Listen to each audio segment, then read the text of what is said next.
Eh bien, coucou, bonsoir, bonsoir à toutes et à tous. Je voudrais savoir si vous me recevez bien ce soir dans ce webinaire que je vous propose concernant SolarGroup.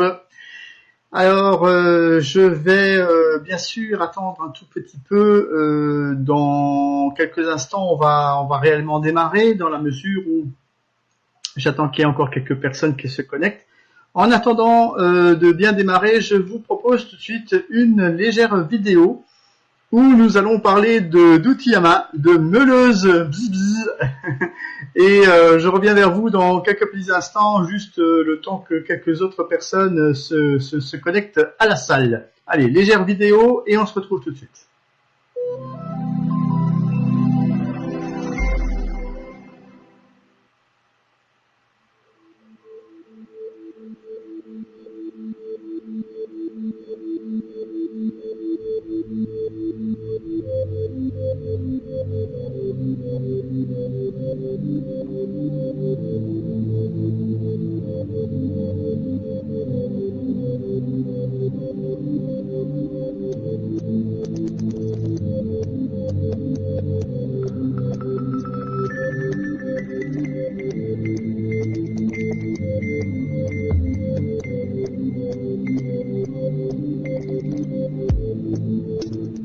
Добрый день, уважаемые коллеги, партнеры, инвесторы. С вами Александр Сударев. Сегодня мы находимся в гостях на территории Соввелмаш в лаборатории. В прошлом нашем видеоролике мы вам уже демонстрировали некоторые особенности работы углошлифовальной машинки, построенной на основе нашего двигателя собственной разработки с технологией Славянка. В этом же видеоролике мы проведем сравнительные эксплуатационные тесты работы двух углошлифовальных машинок, нашей разработки и стандартной. И вы сможете сами наглядно увидеть и услышать разницу в их работе. Приятного просмотра!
Ну, что хочется сказать.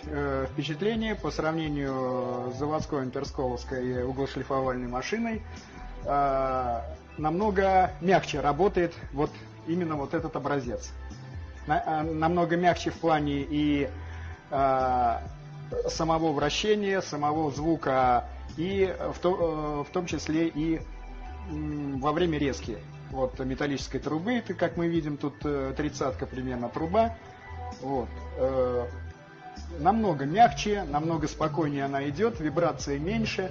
Но, что хочу сказать, можно, да? Насчет веса, в принципе, они практически идентичны по весу, но, тем не менее, из-за ощущений вот того, что работа проходит в более спокойном режиме, резко проходит более быстро, несмотря на то, что диск вот здесь вот тонкий стоит у нас, и вибрации меньше, поэтому очень комфортное, в принципе, ощущение при резке. Ну, комфортные, если это можно так назвать, условно. Вот, то есть вот такой момент. Не знаю, вот мне лично вот как-то это все приглянулось, честно говоря. Та очень сильно вибрировала. Возможно, не знаю, что-то, может, у них, ну, Интерскол так, может быть, так делает. Тем более диаметр диска тут у нас, я смотрю, 230, да, но это уже приличный размер, поэтому... Причем резко происходило, как видно, на высоте практически метр, а то и больше от пола. И неудобства при этом, можно сказать, практически не ощущались. Вот так. В ходе сегодняшних испытаний нам удалось выявить некоторые интересные нюансы. Первый говорит нам о том, что холостые обороты на стандартной углошлифовальной машине значительно выше, нежели чем на нашем варианте. Но при нагрузке разница в оборотах между нашим вариантом и стандартной углошлифовальной машинкой полностью нивелируется.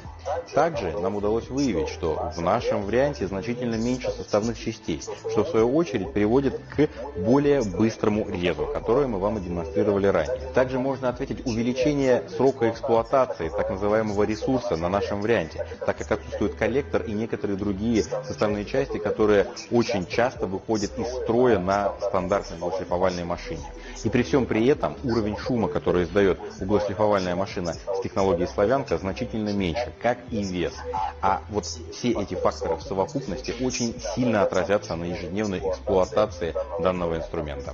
Но на этом сегодняшнее видео заканчивается, поэтому обязательно подписывайтесь на канал, ставьте лайк, нажимайте на колокольчик, вступайте в группу ВКонтакте и, конечно, регистрируйтесь в личном кабинете официального сайта. Впереди нас ждет очень много интересных видеороликов. Поэтому сделайте репост этого видео для того, чтобы максимальное количество людей узнало о проекте. Этим вы очень сильно помогаете в развитии. Спасибо за просмотр и до новых встреч. Et bien voilà, c'était Alexander Sudarev. Je le salue au passage parce que j'ai eu l'occasion, vous le savez sans doute, de le rencontrer la semaine dernière. Nous avons pu échanger un petit peu, bien qu'il parle russe et moi le français, mais j'ai eu l'occasion d'avoir des traductrices qui m'ont permis de converser avec lui. Donc en tout cas, c'est un bonsoir renouvelé que je vous adresse. Je voudrais saluer les gens de la France, de la Côte d'Ivoire. Je vois qu'il y a le Sénégal aussi. Tahiti est à nouveau présent. Merci. Je vois que le Sénégal est là en force ce soir avec Issa. Bien, super. Monaco, Côte d'Ivoire, la France. Bonsoir, bonsoir, bonsoir les Français. Bonsoir le Sénégal. Ah bah ça fait plaisir, ça change un petit peu. Bon, alors moi, je suis très heureux de pouvoir vous présenter à nouveau. Alors vous allez me dire, il y a des gens qui comprennent pas qu'est-ce que c'est que cette vidéo où on parle de meuleuse, on bricole, on a l'air de faire du bricolage, etc. Non, pas du tout. C'est absolument extrêmement sérieux parce qu'il faut comprendre que nous sommes dans un domaine qui touche un peu beaucoup de domaines, beaucoup de domaines qui sont très intéressants. Des domaines où on va pouvoir utiliser cette technologie parce que je vais vous expliquer un petit peu déjà de quoi il s'agit. Parce qu'il y a, c'est vrai, c'est le côté business qui vous intéresse très certainement, mais il faut aussi voir dans quoi on met les pieds. Parce que si le produit en lui-même n'est pas intéressant et n'a pas d'avenir, c'est pas non plus intéressant d'investir à un moment donné dans quelque chose qui pourrait faire un flop. Alors que là, bien, on va essayer de vous montrer un petit peu, je vais en tout cas essayer ce soir à nouveau de vous démontrer de quoi il en retourne et de quoi il s'agit dans le domaine donc des moteurs asynchrones. Alors, il faut commencer par le début en disant que, bien sûr, nous avons ici un ingénieur qui a mis au point une innovation technologique et il s'agit de monsieur Dmitri Dugunov. Alors, le développeur de la technologie de bobinage Slavianka, parce que c'est comme ça que ça s'appelle, hein, donc c'est un bobinage slave inventé donc dans ce style-là. Il est l'inventeur d'un moteur à moyeu sans aimant permanent, parce que si vous connaissez un tout petit peu les moteurs, et si vous avez déjà ouvert, par exemple, je sais pas moi, un petit moteur ou quelque chose un jour électrique, bien sûr, je parle, eh bien vous vous êtes peut-être rendu compte que parfois à l'intérieur il y a des aimants. En opposition à ces aimants, on va faire des bobinages, c'est-à-dire on va faire des selfs avec du fil de cuivre et on va injecter du courant qui va en tout cas permettre de faire à ce moment-là l'équivalent de ce que fait un aimant, donc permanent, mais cette fois-ci en y injectant du courant. Voilà, grosso modo, j'essaie de schématiser parce que vous savez, même moi personnellement, je ne suis pas spécialiste des moteurs. Je suis peut-être quelque part un peu technicien, il fut un temps, parce que j'ai une formation de technicien en électronique à la base, mais c'est pas non plus mon métier de tous les jours aujourd'hui, et je comprends un petit peu, mais c'est vrai qu'on a besoin de temps en temps de quelques éclaircissements sur le processus et de ce que l'on peut proposer aux gens qui nous entourent et pourquoi c'est intéressant. Alors, il faut savoir que les domaines d'application des moteurs asynchrones est varié et que en fait, on est toutes et tous entourés de ces fameux moteurs. Alors, on va essayer de voir un petit peu les différentes choses qu'ont réalisé Monsieur Duyunov et son équipe, notamment son fils Eugène, que j'ai rencontré également la semaine passée, et qui a eu la gentillesse de vouloir faire une petite photographie avec moi. Allez, on passe les petits détails de convenance, et on va voir que Monsieur Dimitri Duyunov et son fils Eugène, justement, et c'est pour ça que j'en parlais, et un groupe de personnes partageant un peu les mêmes idées, sont devenus les premiers ingénieurs à mettre en œuvre le moteur dit asynchrone silencieux.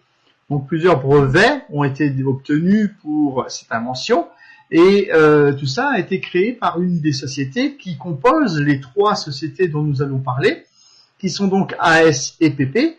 AS&PP étant une société d'ingénierie qui fait des inventions et qui crée des modèles, qui crée des moteurs de toutes pièces et pour des gens qui ont des besoins spécifiques, par exemple, et qui ont, par exemple, un vélo moteur ou une voiture, ou voilà, on va leur demander de créer quelque chose. Et ces ingénieurs vont se mettre au travail, soit sur la base de moteurs qui sont déjà existants dans le parc de moteurs qui existe à travers le monde, ou alors avec une invention et une création, avec de l'ingénierie en fonction des besoins que ce moteur peut avoir. Les inventeurs ont nommé leur moteur Duyunov, bien sûr, en l'honneur du concepteur en chef, qui est donc Dmitri Duyunov. Le début du développement de la création d'une roue moteur a commencé en 2015. Vous voyez que c'est pas quelque chose de tout nouveau. En fait, des fois, on se dit oui, je vais aller mettre les pieds dans un projet, mais ils sont tout nouveaux, c'est une start-up, ils viennent de débarquer, hein, entre guillemets, et puis on n'a pas forcément la confiance, on ne sait pas trop où on va aller. Alors, je suis aussi là pour vous apporter des réponses à tout ce genre de questions et de savoir un petit peu vers quoi on se dirige avec ce genre de procédé et ce genre d'innovation.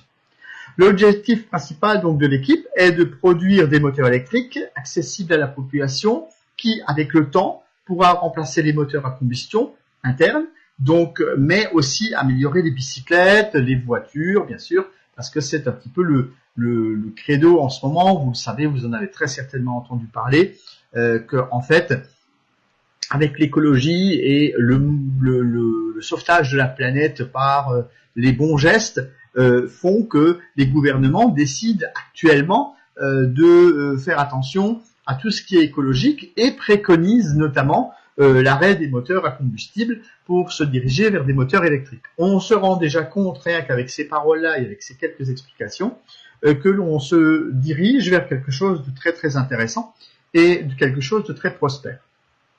Alors, encore une fois, sans être technicien dans l'âme et sans vouloir vous en mettre plein les oreilles, je vais tout de même vous expliquer que dans les moteurs asynchrones, il existe deux types de moteurs, donc deux types d'enroulement, c'est-à-dire les selfs en cuivre qui existent dans ces moteurs, sont soit de type étoile, soit de type triangle. Et l'invention de Monsieur Duyunov, c'est justement de mixer les deux, c'est-à-dire de réunir le modèle étoile et le modèle triangle en un seul et unique, pas unique, mais en un seul bobinage, en un seul système. Alors qu'habituellement, les moteurs que l'on trouve dans le commerce aujourd'hui, qui sont des moteurs asynchrones, parce que vous allez me dire le moteur asynchrone, c'est pas Monsieur Duyunov qui l'a inventé, et on l'entend bien, mais par contre, quand vous regardez autour de vous, et lorsque vous parlez avec des gens qui sont dans ce domaine, vous allez vous rendre compte qu'ils vont vous dire que soit le moteur est sous forme de triangle en bobinage, soit le bobinage est sous forme d'étoile. Donc soit l'un, soit l'autre, et là, Dmitri Duyunov, lui, il a mixé les deux. Voilà grosso modo ce que vous avez besoin de savoir. j'ai pas l'intention de vous faire un cours de physique, mais plutôt de vous montrer quels sont les avantages à pouvoir investir dans ce domaine-là, parce que c'est un domaine porteur. Alors, qu'est-ce que nous avons donc? Je vous le disais tout à l'heure, nous avons d'un côté un moteur de type asynchrone, donc, et un moteur de type aimant permanent. Si vous n'aviez jamais vu la coupe d'un moteur, c'est-à-dire un moteur qui est démonté, si vous voulez, qui est éclaté, comme c'est le cas sur mon slide, eh bien vous pouvez vous rendre compte que le moteur du fond, lui, dispose de deux gros aimants, et que ces aimants, on va le voir tout à l'heure, proviennent de presque un seul et même endroit au monde, et il s'agit de la Chine. Donc, ce qui veut dire que lorsqu'on veut produire des moteurs qui sont à aimant permanent, on est très très dépendant et tributaire de ce pays, de ce grand pays qui se développe à travers le monde également et qui ne sera peut-être plus le seul à faire des propositions de moteurs à travers le monde et produire la plupart des moteurs qui existent. C'est aussi un avantage. Alors, nous allons arriver un petit peu sur des chiffres. Alors, les chiffres sont assez éloquents. Il faut savoir que dans les types de moteurs qui existent, il y a quand même plus de 10 000 types de moteurs différents à induction. Vous voyez, on n'est pas que sur un seul modèle. On ne travaille pas que sur un modèle. Voilà. Et il y a aussi, et là c'est vraiment très très important et intéressant, il y a plus de 7 milliards de moteurs qui sont fabriqués ou révisés ou rénovés, comme vous voudrez, par an au monde. Donc vous voyez un peu, 7 milliards de moteurs sont fabriqués et révisés par an dans le monde. C'est quand même très très conséquent. Et 60% de l'énergie électrique dans le monde est consommée par ces fameux moteurs à induction. Alors c'est là justement quelque chose que vous ne saviez peut-être pas, mais qui est très intéressant. Ça, il faut s'en rendre compte. Pourquoi est-ce qu'on parle d'écologie lorsque l'on commence à parler de moteur? Vous allez me dire, je vois pas l'intérêt, je vois pas le truc, je ne vois pas la relation. En fait, imaginez-vous que si vous avez beaucoup de moteurs à travers le monde, et je vous le rappelle, 7 milliards de moteurs, soit environ 12 moteurs par habitant en Russie, vous vous rendez compte ce que ça fait? Eh bien, 60% de l'énergie qui est fabriquée en monde, c'est-à-dire les centrales nucléaires, les centrales à charbon, toutes les éoliennes, toute l'énergie qui est fabriquée dans le monde, toute l'énergie électrique, je parle bien, est en fait consommée par des moteurs. Alors oui, il y a l'éclairage, il y a des tas d'autres choses qui fonctionnent avec de l'électricité. Il y a aussi les résistances du chauffage électrique notamment. Il y a des ventilateurs, mais qui dit ventilateur, convecteur, dit aussi moteur. Et puis ensuite, vous avez tous les autres moteurs qui nous entourent et que vous ne voyez vous pas forcément. Et c'est là que ça devient intéressant parce que si on observe un tout petit peu ce qui se passe autour de nous, eh bien on va se rendre compte que des moteurs, il y en a partout. Il y en a partout. Alors on va voir où ils sont tous ces moteurs. Eh bien, déjà, on peut envisager, et on a vu à un moment donné, une évolution des vélos qui sont électriques à travers le monde, y compris par exemple en France, où il y a eu beaucoup de vélos qui se sont produits au fil du temps. Vous avez peut-être des pays qui sont beaucoup plus enclins à avoir des vélos, notamment la Chine, ou notamment il y a certains pays scandinaves, ou les Pays-Bas, qui utilisent beaucoup de vélos.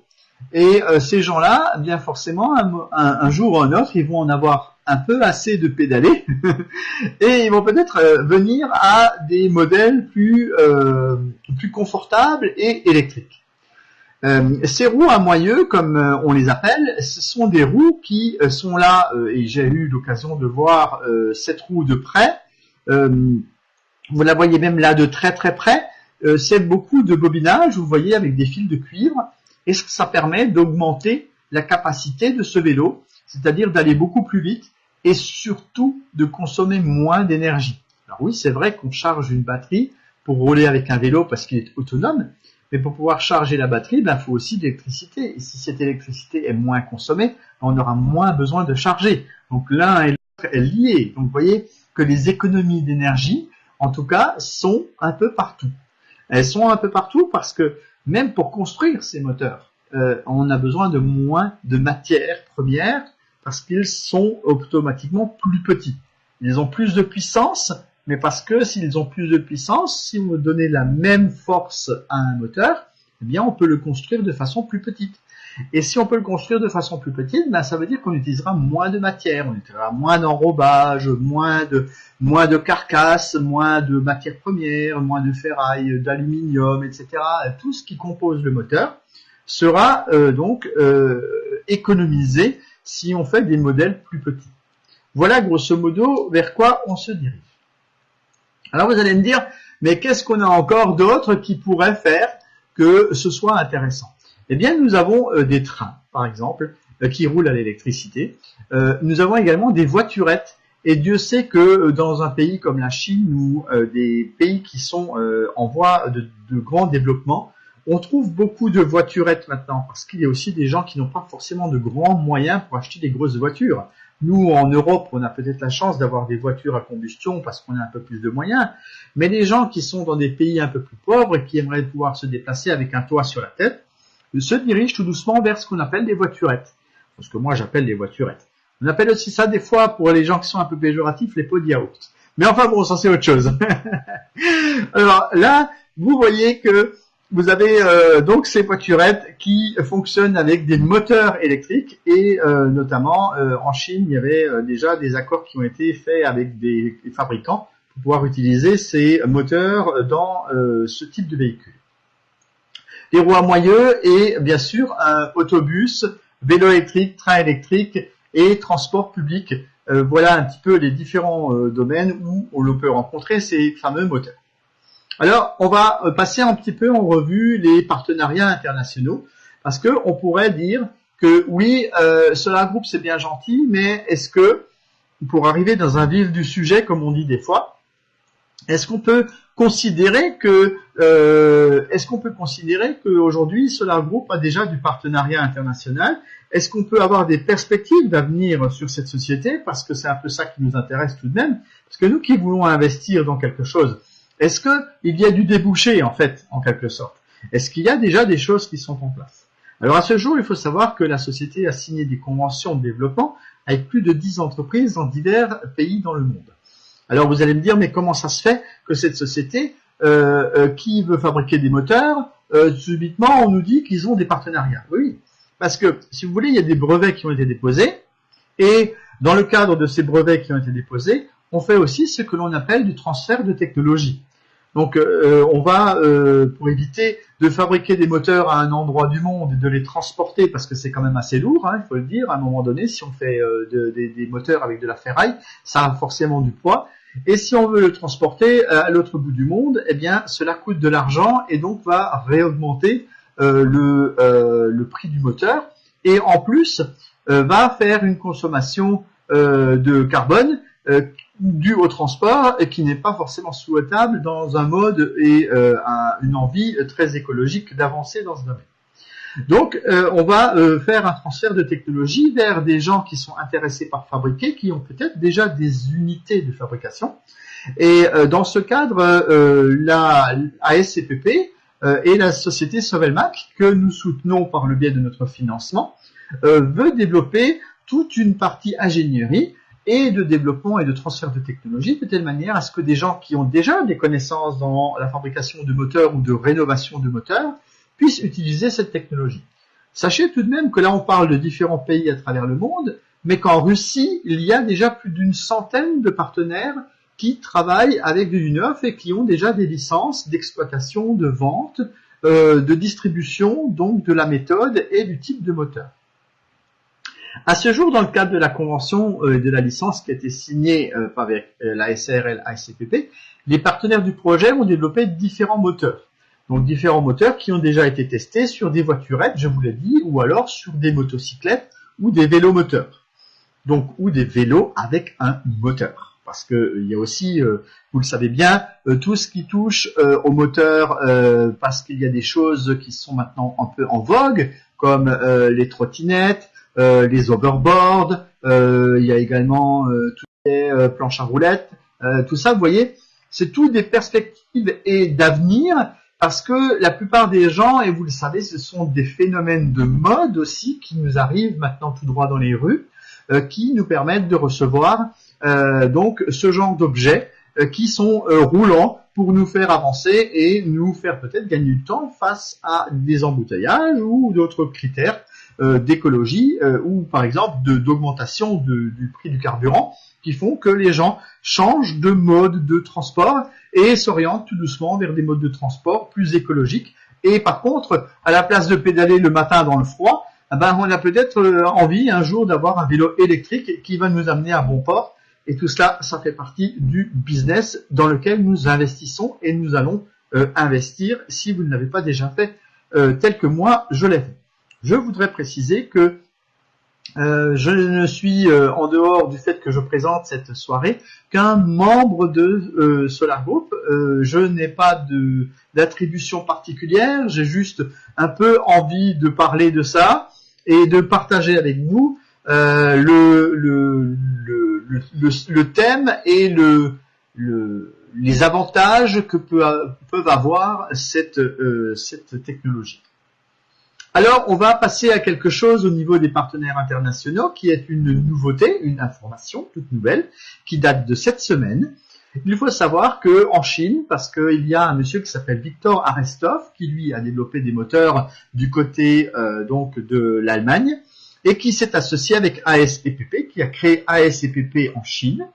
Et dans ce cadre, il a obtenu une subvention la semaine dernière qui dépend d'une espèce de concours qui s'appelle les talents d'innovation industrielle de Taishan. Alors, je précise que c'est une région donc de la Chine et qu'il s'est vu attribuer une subvention de 800 000 yens il a obtenu la 2e place dans cette avancée. En Chine même, alors que vous voyez qu'en Chine, il y a également ce qu'on appelle les moteurs à aimant, comme je vous l'ai dit tout à l'heure, et on va y revenir dans un tout petit instant pour vous expliquer un peu plus cette différence entre les moteurs à aimant et les moteurs donc à bobinage type asynchrone tel que le propose Monsieur de Duyneuf et son fils. Alors justement, nous y voilà. Je voudrais vous expliquer et vous réexpliquer. Donc en Chine, il faut savoir qu'il existe donc ce qu'on appelle des mines, les mines de métaux ferreux avec lesquels on fabrique les aimants. Et donc c'est ce qu'on appelle la terre rare, et que cette terre rare en fait n'est produite que dans ce pays. Et pour avoir des aimants de terre rare, eh bien il faut extraire ces minerais donc des mines en Chine. Et ce qui fait que ce pays est en avance sur le développement des moteurs à aimant permanent et que contrairement aux aimants permanents, Monsieur de Duyneuf propose lui la version asynchrone des moteurs. Alors on va faire une légère comparaison. Je vous ai mis là sur mon slide un petit tableau qui vous montre qu'effectivement vous avez des avantages non négligeables d'avoir à gauche les aimants, à gauche les moteurs asynchrones de Duyneuf et à droite les moteurs à aimant permanent type chinois, appelés aussi BLDC. Alors, vous voyez, on parle ici d'un vélomoteur, d'accord? On parle d'un vélo avec un moteur, donc à moyeu. Et on va constater 2 choses. Aucune force de freinage lorsque l'alimentation est coupée avec ce vélo. Donc vous êtes en train de rouler, l'alimentation elle se coupe, plouf, par exemple, je sais pas, vous arrêtez par exemple vous-même l'alimentation du moteur. Eh bien, il faut savoir que vous avez la possibilité de rouler en roue libre. Donc ça, par contre, avec un autre moteur, c'est pas tellement possible parce que ça vous fait une force de freinage importante lorsque vous allez arrêter le moteur, lorsque vous allez arrêter l'alimentation. Ou que si l'alimentation se coupait accidentellement, vous n'aurez pas de possibilité d'avoir cette roue libre. Aussi possibilité de pédaler facilement, parce que avec les aimants permanents, le pédalage n'est pas facilité. Parce que vous avez ce freinage qui se fait au niveau du moteur, et à ce moment-là, ça devient très dur. Hein, vous voyez, vous comprenez, hein, c'est un petit peu pas évident. Alors, la régénération est donc moindre du côté en permanent, et la régénération est à haut rendement du côté des aimants, des bobinages. Ça y est, on va y arriver. Hein. Vous aurez compris, hein, à droite c'est les aimants, à gauche c'est le bobinage de du U9. Les performances. Alors, maintien du couple moteur à tout moment, donc ça c'est quand même important de garder une force, et importante chute du couple moteur pour l'autre côté. Capacité de surcharge contrôlable en fonction des courants, et la capacité de surcharge est limitée par l'induction des aimants. Donc vous voyez que là aussi il y a des restrictions. Maintien de la force coercitive tout au long du cycle de vie, quelles que soient les conditions d'exploitation, à savoir que, bien évidemment, un moteur à aimant permanent perd de sa force au fil des années, et ça, c'est inéluctable, alors que du côté des bobinages, eh bien, ce n'est pas le cas, et on peut plus facilement rénover les moteurs à bobinage que ceux à aimant permanent. Nous avons aussi la preuve totale de l'effet physique, donc et une sensibilité aux effets physiques. Donc les aimants sont des matériaux fragiles, en tout cas qui peuvent se fissurer, se casser ou avoir de ce qu'on appelle de la poussière, de la limaille d'aimant si vous préférez. Et ces poussières vont rentrer dans les moteurs, alors que de l'autre côté, eh bien, on a du bobinage et on n'a pas cet effet de poussière qui rentre dans les moteurs. Un faible coût de fabrication, parce que vous savez, de temps en temps, quand on parle d'innovation technologique, on pourrait penser que les innovations technologiques, justement, coûtent plus cher parce qu'elles sont nouvelles et qu'on a peut-être tendance à penser que ça coûte beaucoup plus cher de fabriquer ce genre de choses parce que c'est quelque chose de nouveau. Eh bien non. Eh bien cette fois-ci encore, grâce à l'économie réalisée dans la fabrication, on peut également parler, comme je vous le disais tout à l'heure, d'écologie à travers le monde. Et là, ça devient très intéressant. Indépendance aussi par rapport aux autres pays, je vous en ai parlé tout à l'heure de cette indépendance. Alors pourquoi indépendance? Je vous l'ai dit, si on est dépendant des minerais d'aimants de terres rares en Chine, eh bien ça veut dire que la plupart des moteurs, on va les acheter en Chine. Alors que là, on a possibilité de fabriquer des moteurs en dehors de ce pays et de pouvoir bénéficier de l'avantage de ne pas être dépendant des aimants de terres rares. Voilà un petit peu l'explication. Alors, avant de passer aux besoins de l'investissement du projet, je voudrais vous montrer une petite vidéo d'un Français qui, lui, est allé faire un peu des essais. Il a importé également, il travaille avec Victor Arestov, avec ASCPP. Je voudrais vous montrer son témoignage, parce qu'en plus, il nous le dit en français. Pour certains, ils ont peut-être déjà vu cette petite vidéo, mais je m'amuse toujours à vous la montrer parce que ce monsieur est français et peut nous apporter un éclairage. On le regarde. À tout de suite.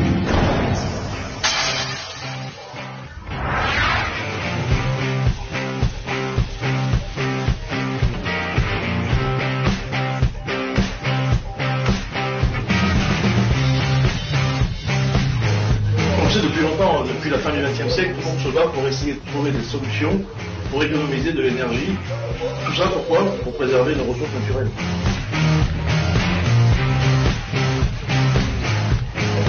En plus, les dernières études nous montrent que plus de 60% de l'énergie est aujourd'hui utilisée par la consommation des moteurs électriques.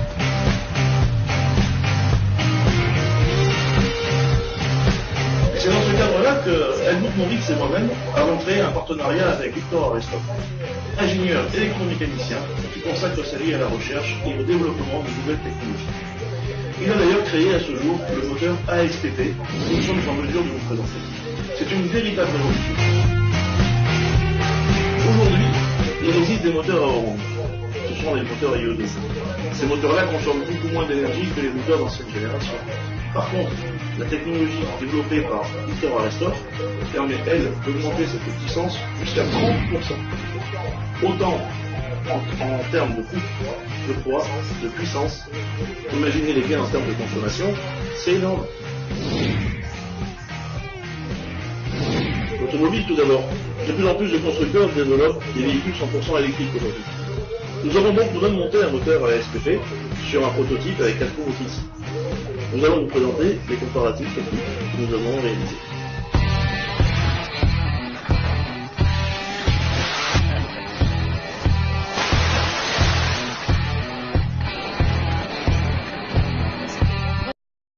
Constatez que le véhicule équipé du moteur ASP consomme 90 Wh par kilomètre quand les constructeurs sont à plus de 150 Wh par kilomètre. C'est 40% de gagné.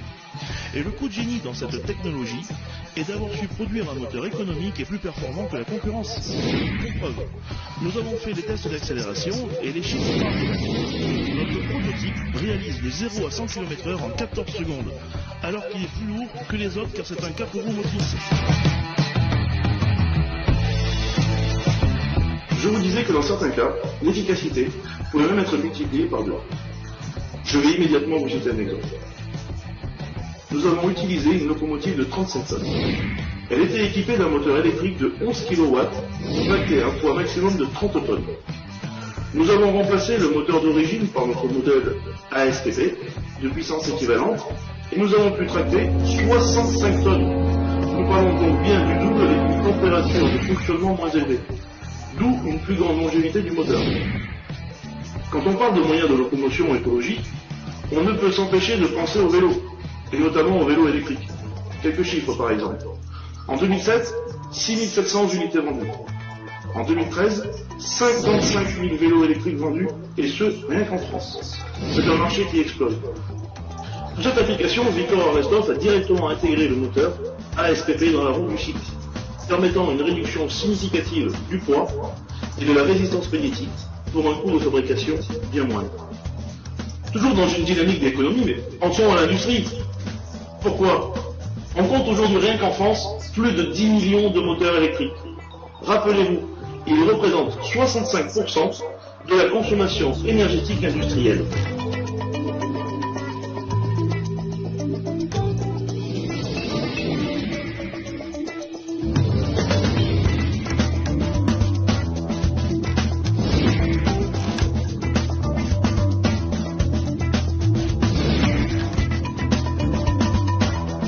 Bien sûr, tous ces tests ont été réalisés avec la collaboration des universités de Düsseldorf, Leipzig et Bologne. Évidemment, nous sommes heureux, grâce à cette nouvelle technologie, Helmut, Victor et moi-même, de participer activement au développement durable.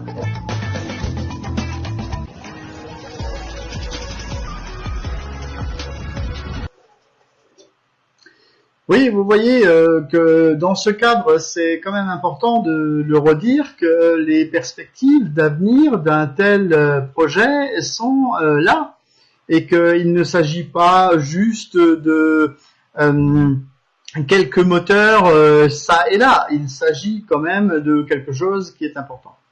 Alors avant, je vous ai parlé un peu des ouvertures, des possibilités, de là où pouvaient être appliqués ces différents moteurs. Et sachez qu'également tout ce qui vous entoure en fait est composé de ces moteurs, que ce soit machine à laver, aspirateur, convecteur, chauffage.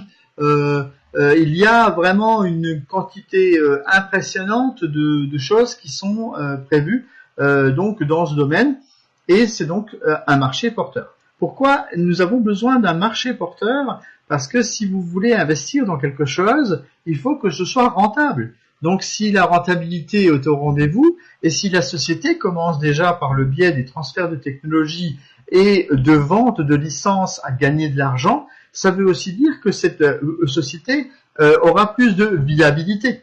Et si elle a plus de viabilité, pour vous, en tant qu'investisseur, il y aura plus de garantie, d'une garantie d'aboutissement du projet qui en fait n'est pas seulement le fait de fabriquer des moteurs, mais aussi le fait de céder des licences et d'avoir une unité d'ingénierie qui va permettre d'étudier des moteurs pour des grands industriels, pour des véhicules qu'on ne connaît peut-être pas encore de nos jours, et pour des véhicules qui aujourd'hui ne fonctionnent pour l'instant qu'avec des moteurs de type à explosion, donc à carburant, et qui seront remplacés à l'avenir par des moteurs électriques. Bien sûr, les puissances de ces moteurs doivent augmenter considérablement et doivent être particulièrement étudiées. Je pense notamment pour dans quelques années, par exemple, à des avions. Mais ce n'est pas impossible. Vous savez très bien qu'on réfléchit déjà aujourd'hui à fabriquer donc des avions électriques. Alors oui, ça peut paraître de l'utopie. Peut-être qu'on se dit oh bah non, hein, surtout pas. Mais c'est un peu comme les smartphones ou les ordinateurs. C'est bien qu'à une époque, on s'est dit ah bah non, ça on n'aura jamais. Et puis un jour, ben ça vous arrive dans beaucoup moins de temps encore que prévu. Vous avez bien vu les évolutions technologiques et les gens qui ont créé des choses dans le temps. Eh bien, ils sont partis des années même du siècle précédent. Et petit à petit, l'automobile, eh bien aujourd'hui, on a quasiment presque tous les 8 jours, on a un nouveau modèle qui sort, plus performant et encore plus confortable que le précédent. Eh bien, c'est comme ça, l'avancée technologique, elle est toujours de plus en plus rapide. Et ça, on a aussi besoin à ce que ça avance relativement vite. Donc, on va venir à présent sur un autre aspect de ce projet qui très certainement vous intéresse plus que le côté technique parfois, parce que c'est là que se tient le cœur du sujet qui vous intéresse et qui nous intéresse, vous et moi, pour pouvoir évoluer dans le business.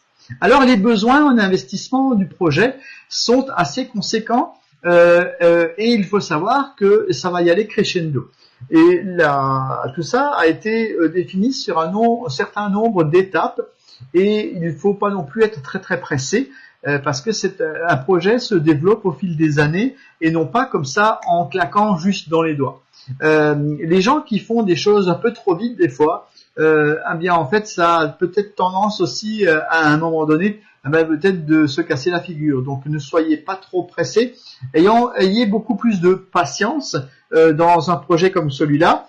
Et regardez l'évolution chaque jour, parce que personnellement, je poste des choses sur Facebook et sur les réseaux sociaux et les différents groupes tels que Telegram pour vous montrer qu'une telle évolution est quotidienne. Tous les jours, il y a des travaux qui sont effectués et on arrivera petit à petit à une fabrication à petite échelle de moteurs et une production à grande échelle de moteurs, mais aussi et surtout, je vous l'ai dit, à l'ouverture d'un bureau d'ingénierie dont on va parler dans quelques petits instants.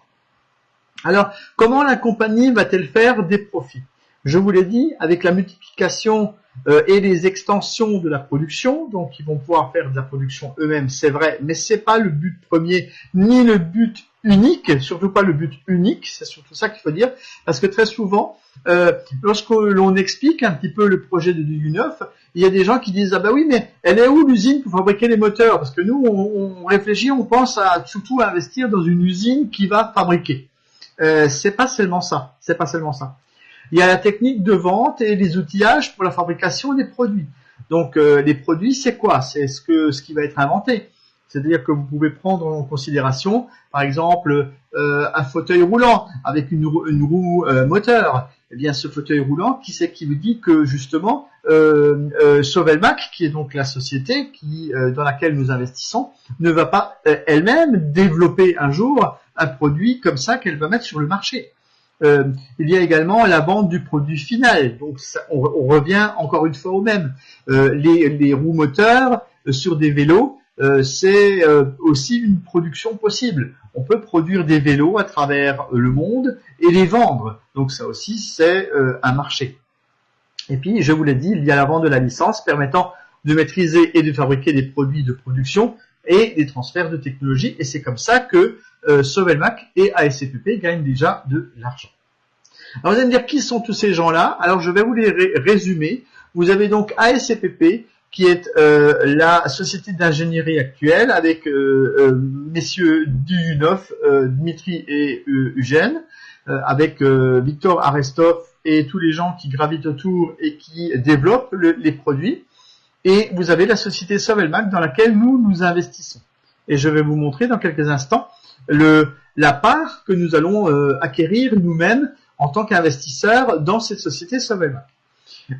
Aussi, nous avons la plateforme Solar Group dont on parle de temps en temps. On se dit mais pourquoi Solar Group, pourquoi du U9, pourquoi ci, pourquoi ça? Eh bien, il faut savoir que Solar Group est la plateforme qui permet de récolter l'argent nécessaire au développement donc du projet du U9.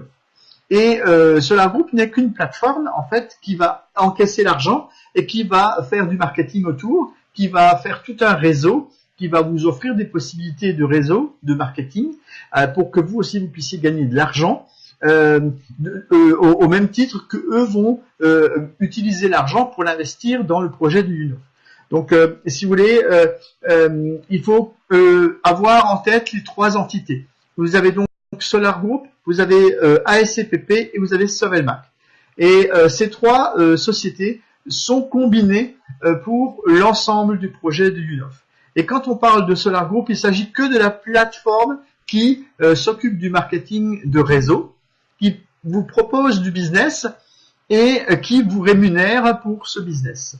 Et cet argent récolté par cette société spécialisée dans ce domaine, créé par 3 personnes que j'ai rencontrées la semaine dernière à Moscou, qui sont donc Ivan Saltanov, Pavel Filipov et également Sergei Simorov, qui sont les 3 fondateurs de cette société Solar Group pour encaisser l'argent. Et ce sont eux qui développent et qui font, l'un fait l'ingénierie, l'autre fait le marketing et l'autre fait le développement du réseau. Et vous voyez que à eux 3, ils sont les patrons de Solar Group et c'est eux qui vous proposent ce business aujourd'hui. Et c'est grâce à eux qu'on est là et qu'on essaye de comprendre comment ça fonctionne.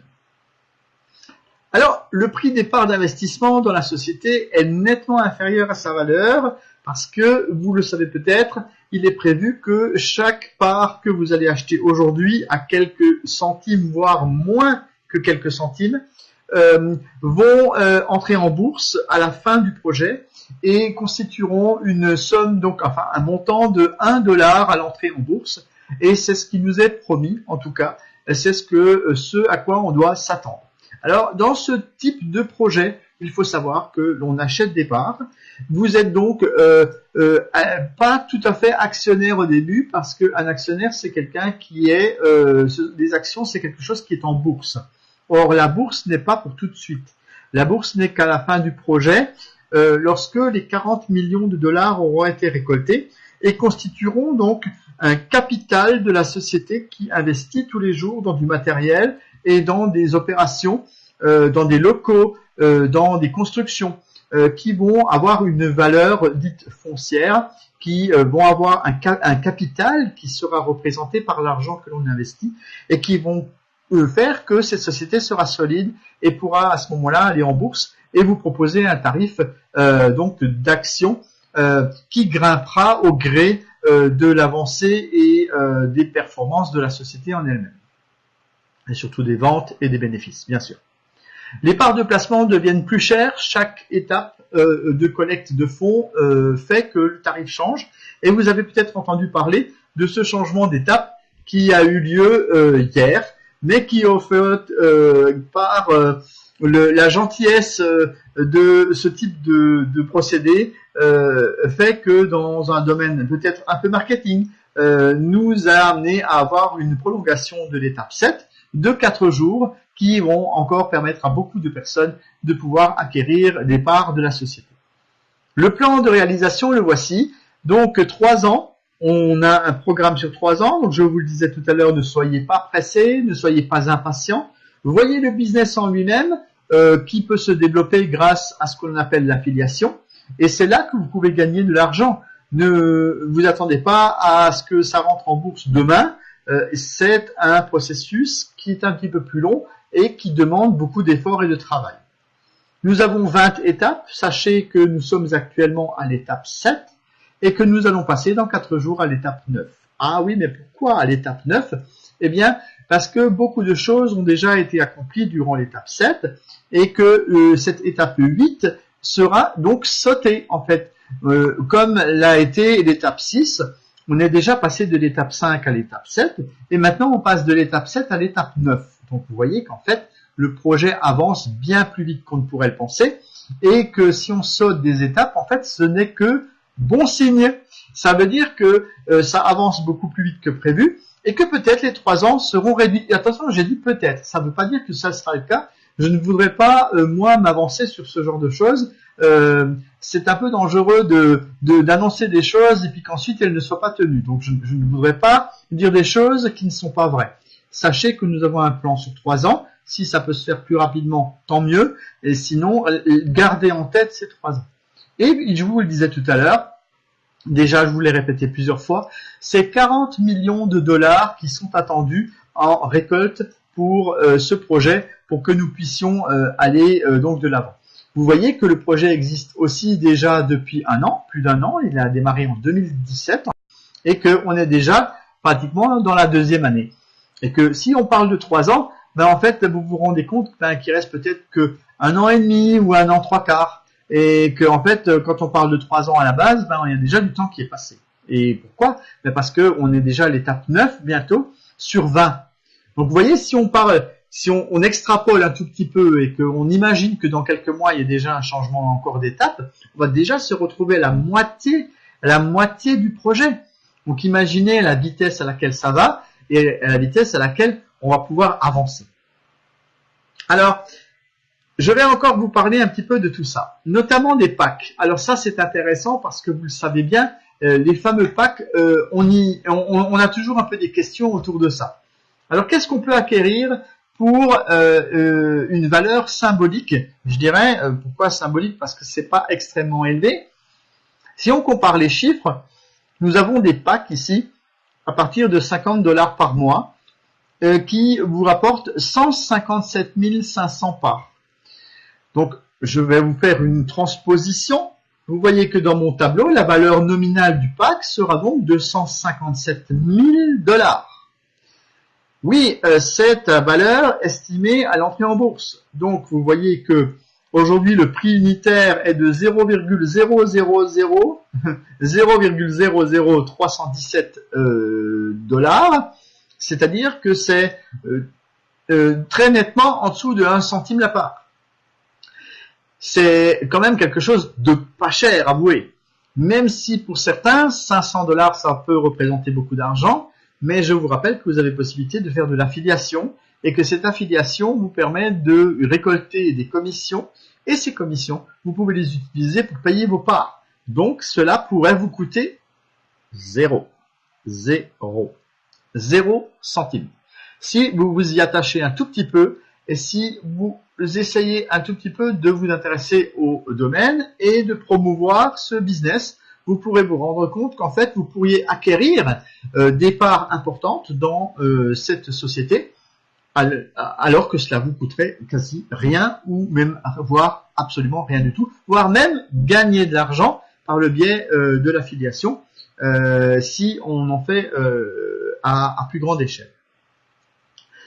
Je vous propose de voir dans ce tableau les autres packs qui peuvent exister, parce qu'on parle souvent du pack à 500 $, mais si on cherche un tout petit peu plus loin et on va voir dans des rubriques un peu plus loin en dessous, on se rend très vite compte qu'on a possibilité d'acquérir des packs qui sont divisés sur 20 mois, voire 30 mois, ce qui est quand même assez conséquent, et permettent d'avoir par exemple pour 5 000 $, il n'est pas là-dessus ce pack, presque un 2 500 000 parts, ce qui veut dire que potentiellement ça représente 2 500 000 $ à l'entrée en bourse. Donc c'est pas rien, et je crois que des fois on ne regarde pas assez loin dans le tableau pour se rendre compte qu'il y a des opportunités au-delà du premier pack à 500 $. Un constat. Alors, prolongation de la 7e étape jusqu'au 28 février 2019, c'est-à-dire dans 3 jours exactement maintenant. Vous avez encore possibilité d'acquérir les parts au tarif de l'étape 7 que je viens de vous montrer. Et pour que vous puissiez vous rendre réellement compte de l'évolution et du changement, parce que lorsqu'une société évolue et commence à avoir de bonnes choses qui se présentent devant elle, eh bien en fait elle prend de la valeur. Et si la société prend de la valeur, ça veut dire que les parts coûtent plus cher. Alors je vais vous montrer à présent ce que vous allez avoir dans 3 jours. Vous voyez, c'est quand même intéressant de voir une comparaison entre l'étape 7 qui est encore en vigueur actuellement jusqu'au 28 au soir, et à partir du 1er mars, vous allez avoir ces tarifs-là qui vont être en vigueur. Alors rien que la première ligne, parce que très souvent, je vous le rappelle, et on en a parlé à l'instant, on a tendance à regarder la première ligne. Eh bien la première ligne, on va l'observer cette fois-ci. Vous avez pour 500 $, c'est-à-dire 50 $ par mois, vous avez 135 000 parts. Vous allez me dire, c'est encore bien conséquent, c'est encore bien important pour ce que ça représente. C'est encore très, très, très, très intéressant. Parce que si vous regardez le prix de la part à l'unité, on est encore très en dessous du centime. Alors, là, par contre, si on prend ne serait-ce que la comparaison de la première ligne dans le tableau précédent et celui-là que je vous montre là, dans l'étape 9, et là, il y a marqué à partir du 25 février, mais je n'ai pas changé le titre parce que c'était hier, mais sachez que donc, je vous le rappelle, et je vais remonter volontairement les deux pages. Ici, on a pour 500 $, on a 157 000 parts, et je vous le rappelle, prolongation encore 3 jours, et nous avons ici 135 000 parts. Différence, 22 500 parts. 22 500 $ potentiellement, si vous n'avez pas encore investi dans Solar Group et dans le projet des moteurs du Dulinoff. Dépêchez-vous de le faire parce que il y a quand même une différence en 3 jours de 22 500 parts, soit potentiellement 22 500 $. Et là, je ne parle que de la première ligne. Que de la première ligne. Je ne veux même pas aller plus loin pour vous citer les autres parce que bien évidemment, ça va grimper, grimper, grimper, grimper en termes de perte donc d'un tableau à l'autre. Ce que l'on ne veut absolument pas. Alors, possibilité de revendre les parts d'investissement à un prix plus élevé que lors de l'achat, c'est ce qui vous est proposé si vous allez acquérir des parts de cette société. Je vous rappelle tout de même que nous sommes dans un domaine qui s'appelle le crowd investing, donc c'est l'investissement populaire, que c'est un phénomène qui est nouveau et qui est peut-être encore mal connu, mais qui a une très très forte rentabilité si le projet aboutit. Et vous voyez, je ne vous raconte pas d'histoire, on reste toujours un tout petit peu prudent et on vous explique tout de même que cela représente du capital risque. C'est vrai que si on a un proverbe qui dit qui ne risque rien n'a rien. Si vous préférez mettre de l'argent sur votre livret A en France sur un compte bancaire, faites-le. Si vous avez un doute, préférez jouer la sécurité et ne nous suivez pas. Par contre, si vous avez un tout petit peu la vision de ce que peut représenter cette société et son développement et sa productivité qu'elle va pouvoir avoir d'ici peu, vous allez vous rendre compte qu'effectivement, c'est quelque chose qui est à très forte rentabilité.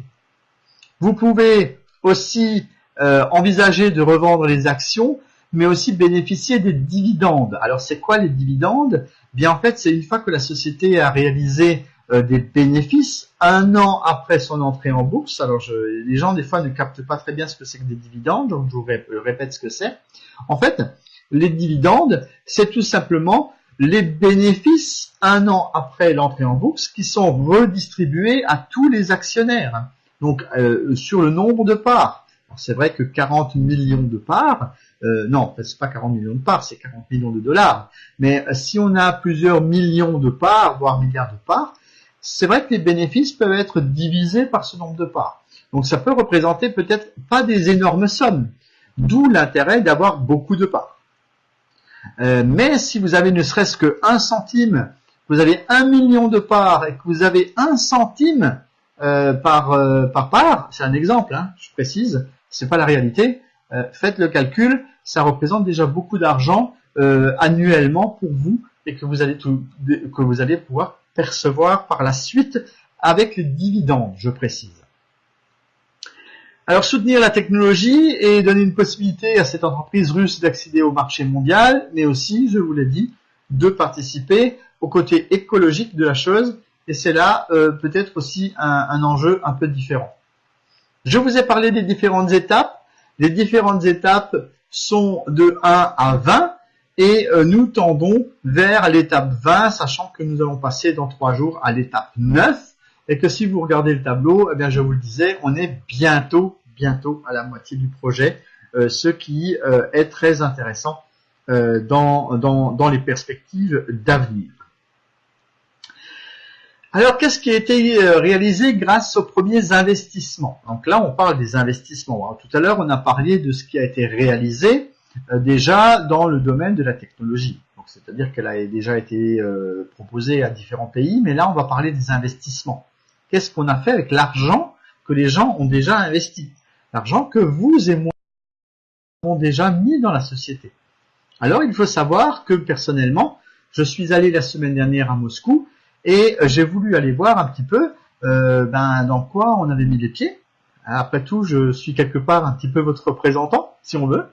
Et je voulais aller voir sur place, rencontrer les gens et savoir un petit peu aussi où passe notre argent et si les gens sont bien là en chair et en os. Bon, ils le sont, hein, rassurez-vous, je les ai rencontrés.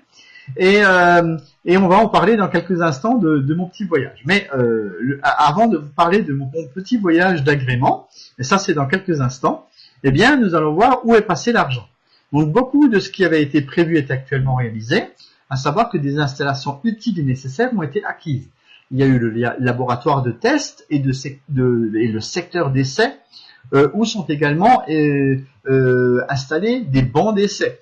Alors, à la dernière nouvelle, dernières informations, le banc d'essai va être démultiplié. En fait, il ne fait actuellement que 10 kW et il voudrait le monter à beaucoup plus pour qu'il puisse tester des moteurs beaucoup plus gros. Sachant que, bien évidemment, vous le savez, l'industrie représente un marché intéressant et dans l'industrie, beaucoup de moteurs sont utilisés pour fabriquer des choses, avoir des tapis roulants, des choses qui tournent partout dans les usines.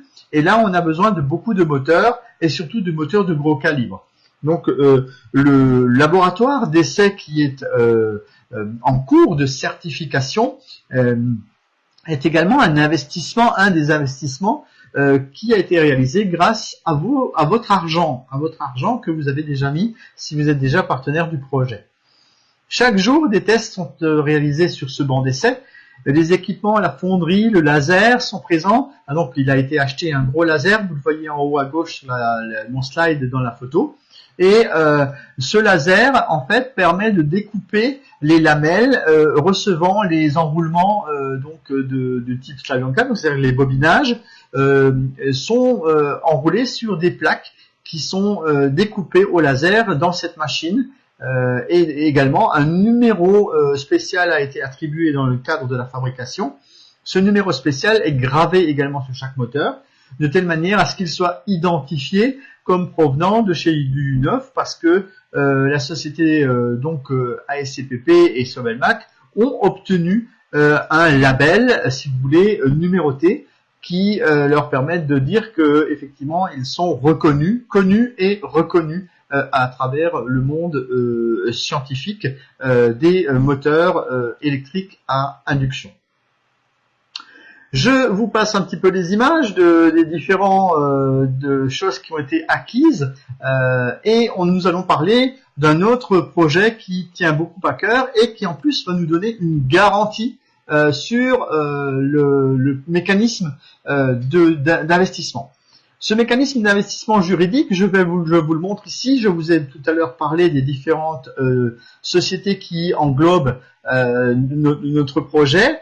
Il s'agit de la société Sovelmac qui va être à 50% détenue par les investisseurs que nous sommes, c'est-à-dire que 100% du collectif des investisseurs, c'est-à-dire nous, allons constituer 50% de la société. Donc on a quand même un poids dans la société de telle manière à pouvoir participer à cette société. 25% seront détenus par ASCPP et 25% par les fondateurs pour pouvoir garder une mainmise sur l'exploitation qui en est prévue. Mais vous voyez que nous, investisseurs, nous allons représenter 50% du capital de la société Sovelmac. Et pour pouvoir bénéficier davantage en Russie, pour pouvoir être reconnu, il existe des zones économiques spéciales. Eh bien, il faut savoir que la semaine dernière, et là c'est le scoop qui est tombé le jour où j'étais à Moscou, c'est-à-dire le 16 février, on nous a annoncé que la veille, le 15, à Sochi, il y a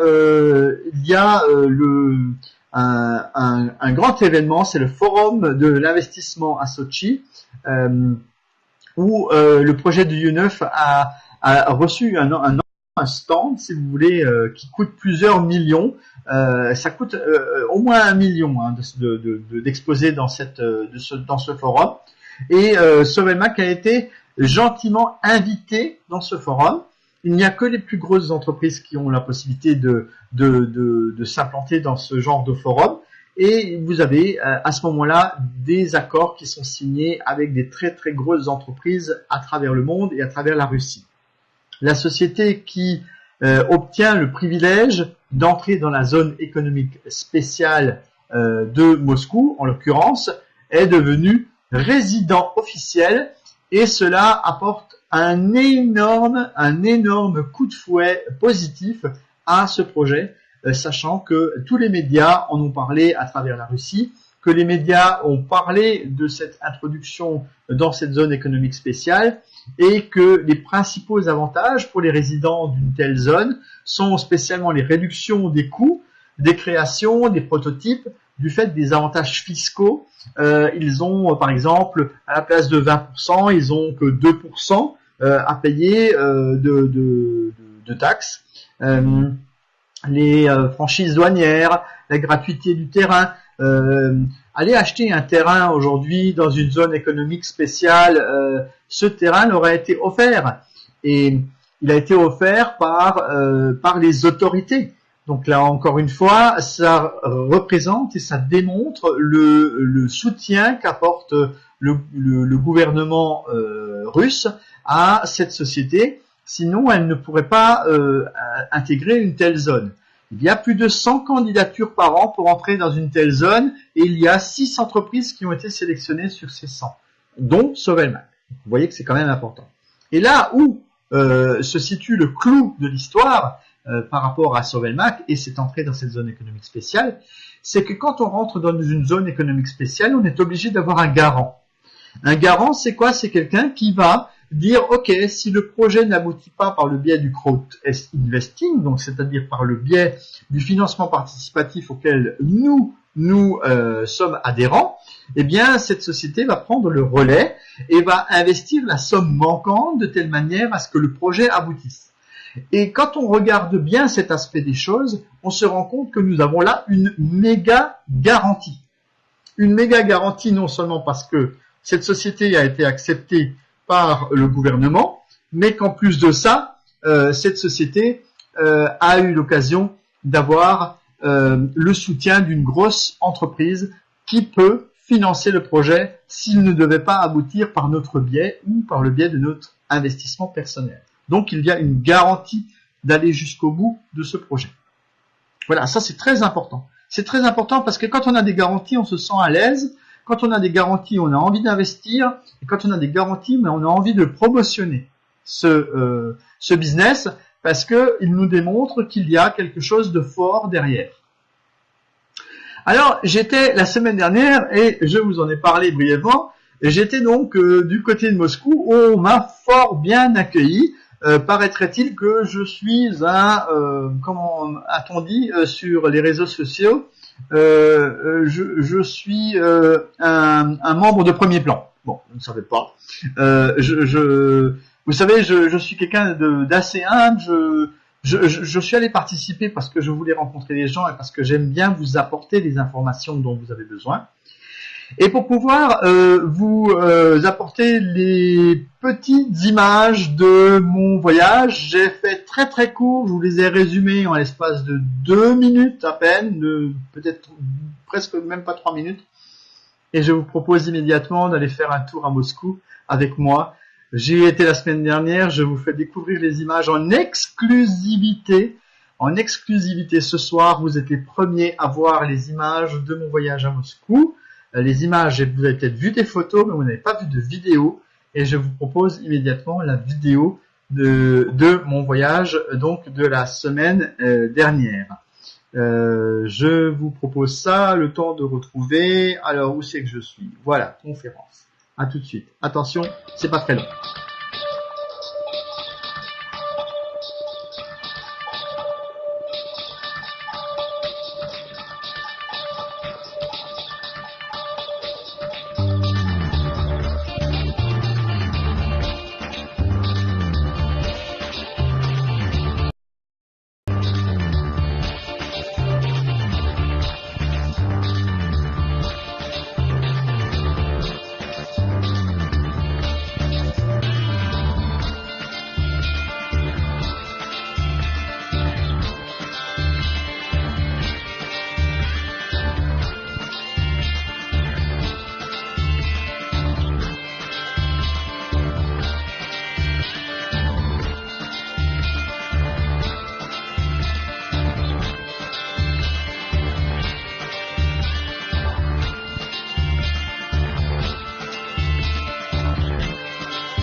Et bien voilà, j'espère que vous avez apprécié. Est-ce qu'on peut télécharger la vidéo? Je vais la diffuser, soyez rassurés. J'espère que ça vous a plu parce que vous avez peut-être reconnu des gens sur les images, peut-être moi, mais c'est vrai que c'était fort sympathique et l'accueil a été chaleureux. Je voudrais vous montrer encore quelques photos de cet événement. Je suis ici à gauche en haut avec Eugène Duyunov, qui est le fils de Duyunov. Sur l'une ou l'autre photo, j'avais donc sur scène une traductrice à côté de moi qui était Anastasia. Nous avons Julie en bas à droite qui est l'organisatrice de l'événement. Et je suis ici en bas à gauche avec une équipe tout à fait spéciale parce qu'il s'agit en fait des fondateurs de Solar Group. Donc vous avez les 3 fondateurs dont je vous ai parlé tout à l'heure et sur l'extrême gauche vous avez la personne qui s'occupe de me procurer cette salle pour les webinaires de Solar Group que je vous diffuse donc dorénavant. Voilà pour les quelques indications que je pouvais vous donner par rapport à ce voyage fort intéressant. Est-ce que vous avez des questions? Allez, c'est parti. Je suis prêt à regarder et lire vos questions. Est-ce qu'il y a peut-être des choses que j'ai ratées à un moment donné? Non, je ne vois rien. Eh bien, je suis tout ouïe. pour les questions. Si vous voulez les poser dans le chat, n'hésitez pas. Mais en attendant, si vous n'avez pas spécialement de questions,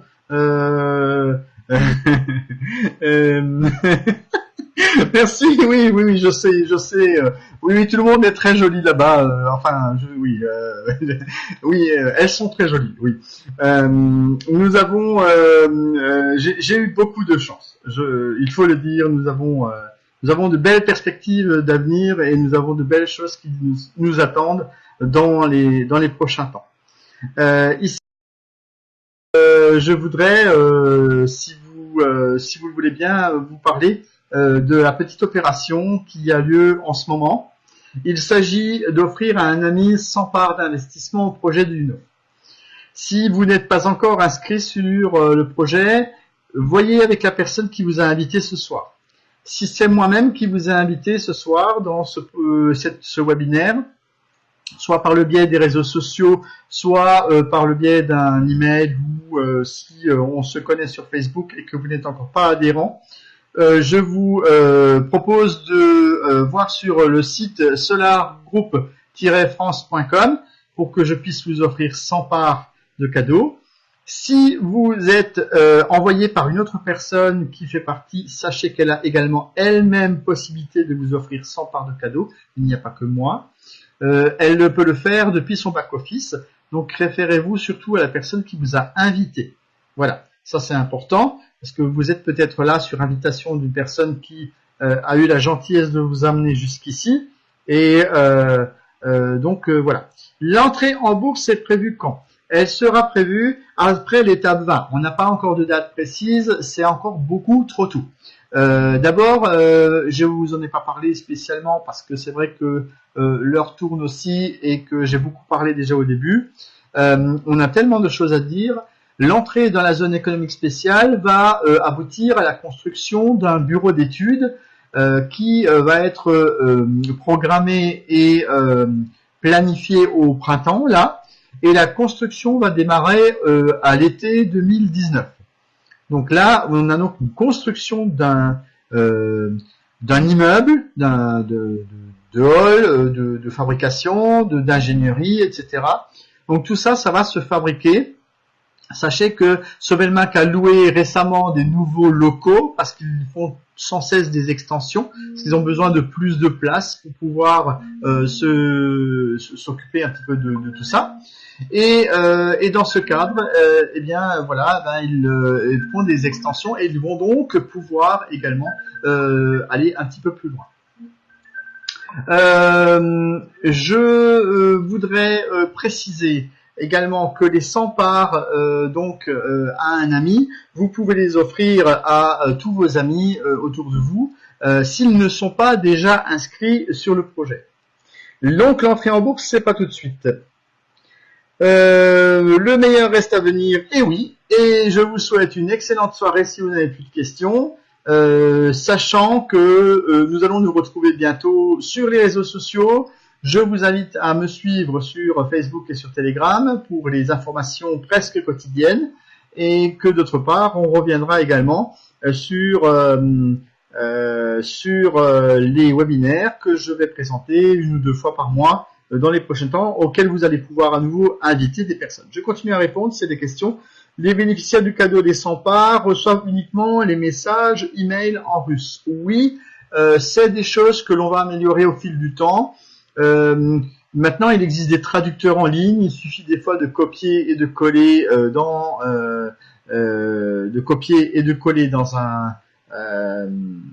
un traducteur pour pouvoir vous rendre compte de ce qui est écrit.